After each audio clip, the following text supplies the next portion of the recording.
Following my videos in the Elder Scrolls modding news and the Courier roleplay series, I have got comments from some of you regarding my philosophy on modding Skyrim. So in today's Sunday musing video, let's talk about this. Before we begin, let's understand some important aspects of modding. Skyrim modding appeals to people in various ways. Some of you might seek intense combat or a wider array of enemies, while some of you would like to focus on visuals and environments. Some of you would prefer a peaceful world with new stories, new quests, new NPCs and lots of dialogue. Some enjoy new lands to explore, while others prefer to focus on enhanced gameplay mechanics and systems. Fortunately, the incredible Skyrim modding community caters to this diverse range of preferences. Modding is an intensely personal experience.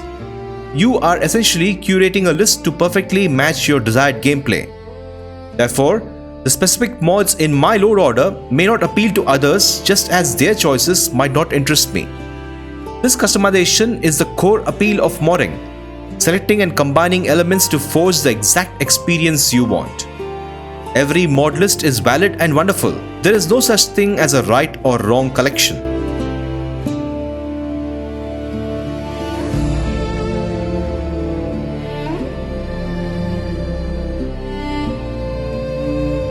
Also, I wanted to talk about custom mod lists versus one-click setups like Wabajack and Vortex collections. When you take the time to build a custom list, you read and understand what each mod brings to the table for your next playthrough. You go through the description, you understand the features, you read comments on the Nexus and gauge community sentiment. You interact with mod creators. It feels like you are part of a wonderful community. If you just use these automated mod lists, all of this goes out of the window. There is no knowledge gained, no interactions with the mod authors, no sense of community, no nothing. Yes, I will always be an advocate for building custom lists compared to using these one-click Wabajack lists and Vortex collections. Finally, I wanted to say this. All of us owe a huge debt of gratitude to the mod authors who make the Skyrim modding community a truly remarkable example within gaming fandom.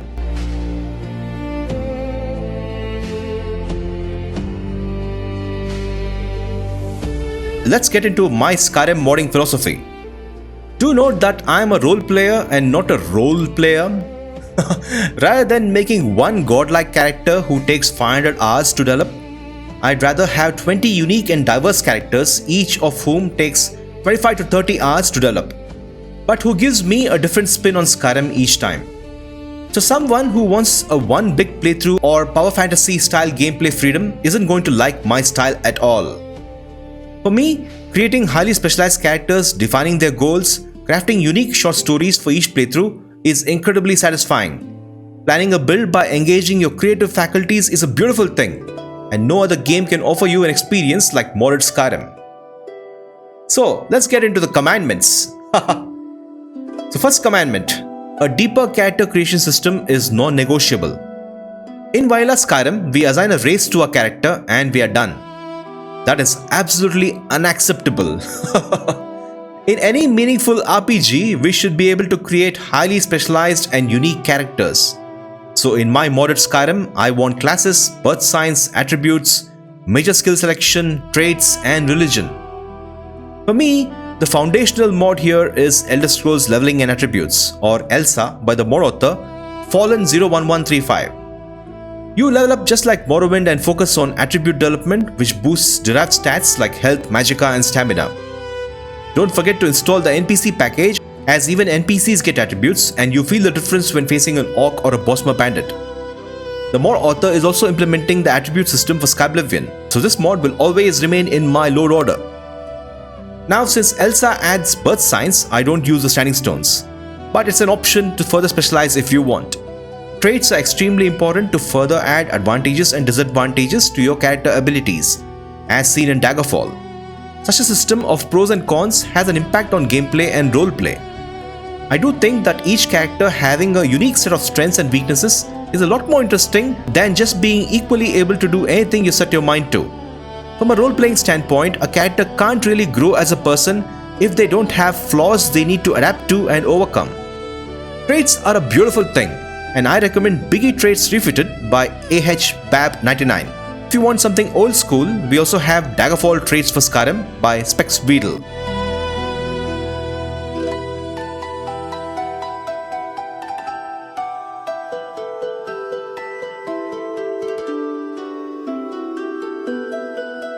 Religion can further differentiate each character you make. Essentially, mods add new gameplay systems to incorporate deity worship as part of creating specialized builds.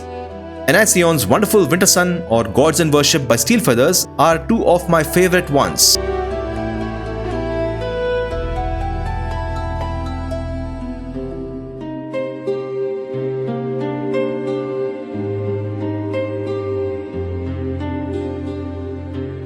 Next commandment, character appearance does not matter.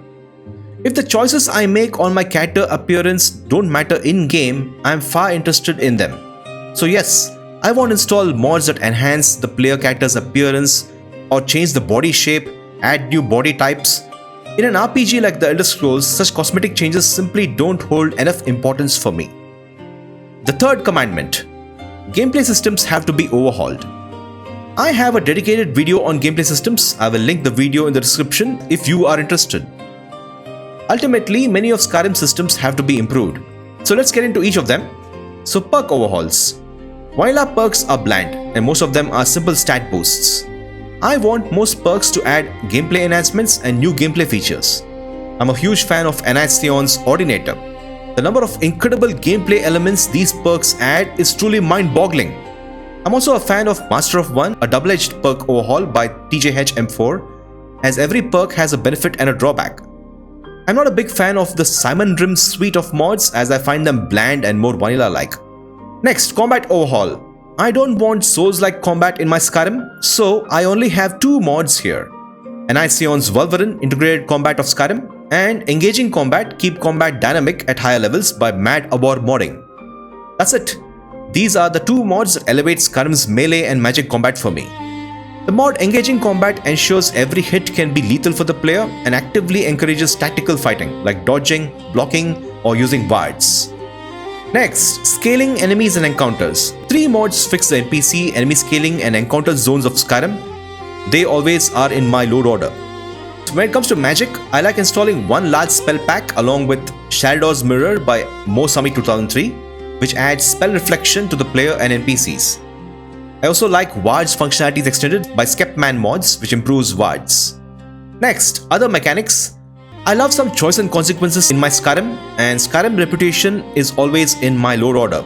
I also add some new skills with the custom skills framework. I love the acrobatic skill mod and constellations, which adds athletics and hand-to-hand skill in Skyrim. Another mod that I really like is auto lockpicking, a lockpicking overhaul. This mod adds some good old CRPG systems into Skyrim. This mod replaces the lockpicking minigame with dice rolls. This is a must-have in my load order.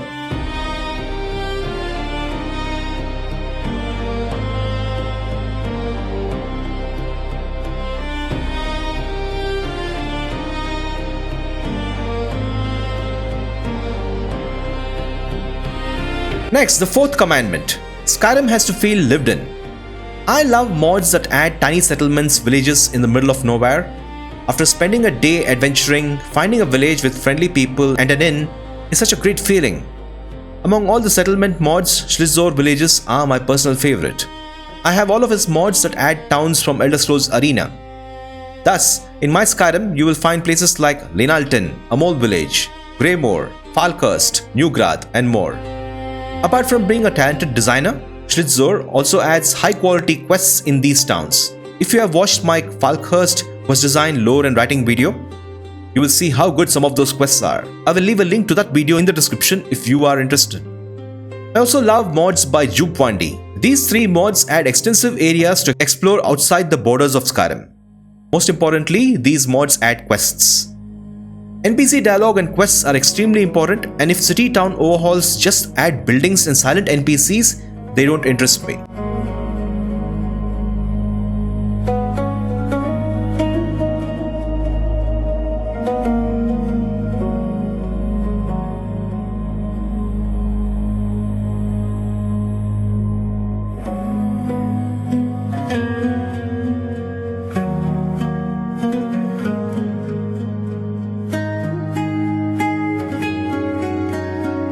The next commandment: conversations, conversations, conversations. You must talk to the people. A role-playing game needs to have lots of NPCs with unique personalities and tons of dialogue. I love how each city in Vanilla Skyrim felt so distinct and unique, with all sorts of fun characters to interact with. You want to meet interesting characters who feel like real people instead of behaving like quest dispensers. Sadly, Vanilla Skyrim did a poor job when it came to extensive conversations. Most NPCs felt like quest dispensers. Interesting NPCs by Chris Takahashi is my all-time favorite Elder Scrolls mod. In every playthrough, I bump into interesting characters with well-written dialogue, and if you watch my Courier series, you will meet many of them. I also love Nimwraith's quest mods that add unique NPCs to the world of Skyrim, with whom you can have long conversations. Finally, Wayfinder Follow Directions Not Map Markers by CSPX is an amazing mod. This mod encourages you to talk to NPCs and ask for directions.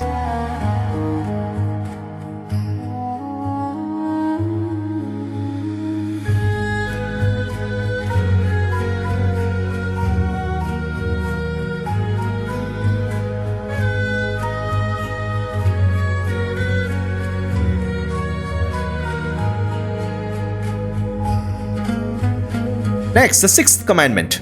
Skyrim's game world has to be dynamic and intelligent. While Vanilla Skyrim has a more dynamic game world compared to Oblivion or Morrowind, we can amp it up further. I'm not interested in adding countless monster mods just for the sake of mindless combat. Those kind of dull enemies don't appeal to me. I like intelligent enemies with incredible AI. Thus, I'm a fan of SSE Organic Factions extension by Ethereal Coder. This mod adds more than 10 new organic factions to the world of Skyrim. Organic factions are factions that grow and have their own objectives independent of what the player does. Every region has its own unique organic faction that has its own objective and opposing groups. You will encounter some of their patrols on the road too. These organic factions can become extremely powerful if left alone. You will encounter high-level enemies in multiple regions of the map. This mod reminds me of Fallout New Vegas, when certain areas like the Quarry were out of reach for new players with death laws all around. It is an amazing feeling to see that Skyrim is not the center of the game world anymore, and with this mod, Skyrim feels alive. I also love Old Hole's Cold Welcome by Lichtenstein, which transforms the hostile humanoid NPCs found in the Old Holes into Nords. You will meet Berserkers, Dragon Cultists, Bear Cultists, and more unique Nord enemies. Fry's Hags from Solstheim will also be encountered. I have mentioned some other mods here, and they all add to the dynamism of the game world.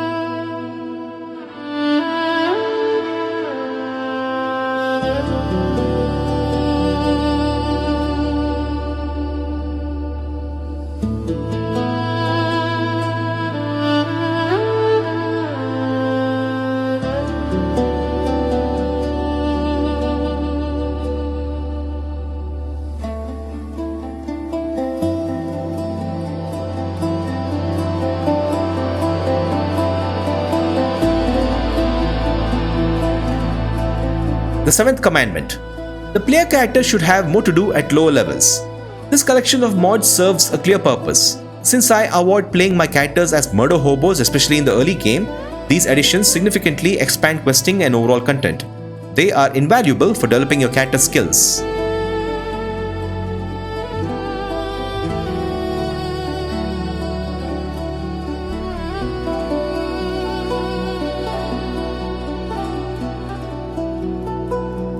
The last commandment.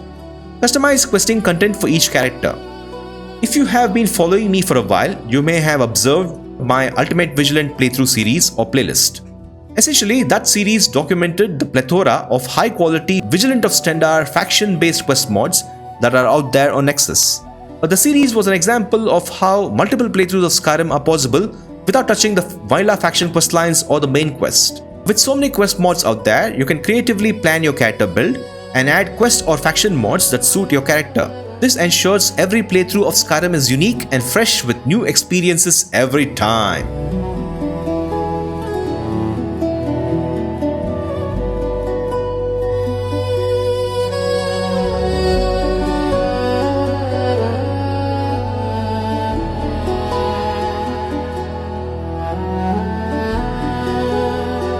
Alright guys, there you have it. These are the 8 commandments that aid my modding philosophy. If you watch my Courier or the Silver Hand series on the channel, My Skyrim plays more like Morrowind or Fallout New Vegas, with tons of conversations and settlements to visit.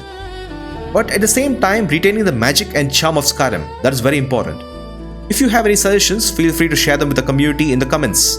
Thank you so much for watching and see you in the next one.